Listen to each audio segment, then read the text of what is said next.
Argema mittrei, the Madagascar Comet Moth. It's one of the biggest and most beautiful moth species in the entire world. It is also a species that I cannot breed. This may surprise you, because you've seen a lot of videos of me breeding moths. At this point I've probably bred over 200 moth species in my life. But the Comet Moth is not one of them. And despite the fact that whenever I see cocoons for sale, I love to buy them, because it's a beautiful species to make pictures and videos of, all these cocoons have never resulted in a successful breeding. And that's because, in my opinion, these moths are very difficult to pair and very difficult to raise. In fact, I've actually never had a pairing of these before, despite several attempts to pair them. So that's curious. Second of all, I did have fertile eggs before from a friend. I managed to raise them to like the 4th instar, but then the caterpillars died. So if you're thinking, oh wow, this is Bart Coppens, he can breed everything he wants. This is not true. There's actually quite a lot of species I haven't figured out yet. However, the reason that I've bred so many species in the past is because I never gave up. If I fail, I am not discouraged. I will keep trying again. Even if it takes me 10 or 20 years to do it, I will do it and I will breed it. So, despite that, I'm going to make a video of this cutie right now and just tell you some facts.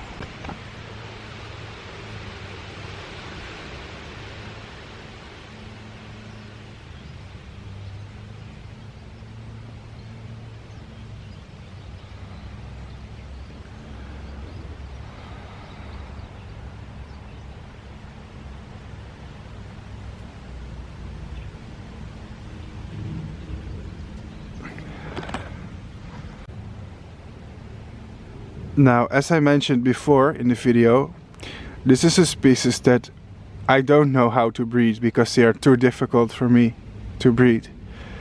So because of that, take what I say with a grain of salt, because you're going to get breeding tips from a person who cannot breed this species.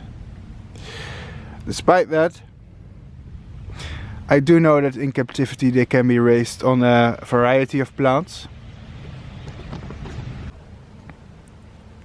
Okay, so now that we have established that this moth is an absolute unit, I'm going to tell you what some of my friends have done to breed them.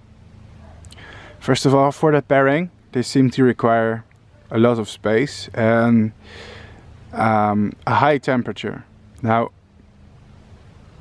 most moths in captivity are not that picky about the temperature, even if they're tropical species, because most of them will do fine on room temperature. However, I know a friend of mine who owns a tropical greenhouse that can pair this species by just releasing the males and females. And the reason they successfully pair there is probably because it is a heated environment, warm and tropical. So that definitely helps, I think. It's also possible to hand pair this species. How this is possible, I don't know. I tried it myself, but I always fail to hand pair them. But there's a select few people out there who know the secret, for sure. So maybe if you practice a lot, you will figure it out. I plan to practice it myself too, and I think with enough practice, I myself may succeed in it one day as well. The best plants that you can use in captivity to raise this species are something called Peruvian pepper tree, Schinus molle. It gives excellent results. But they will also accept smoke tree bush, scientific name Cotinus coghigia. Another plant they really like. Last but not least, I know some people that have raised them on sumac or rus, from the Anacardiaceae family, also related to cashew nut and other plants. So that's 3 plants out there that you can use. A 4th option is eucalyptus, but eucalyptus is the inferior option, because you will have a very high mortality rate of the caterpillars on eucalyptus.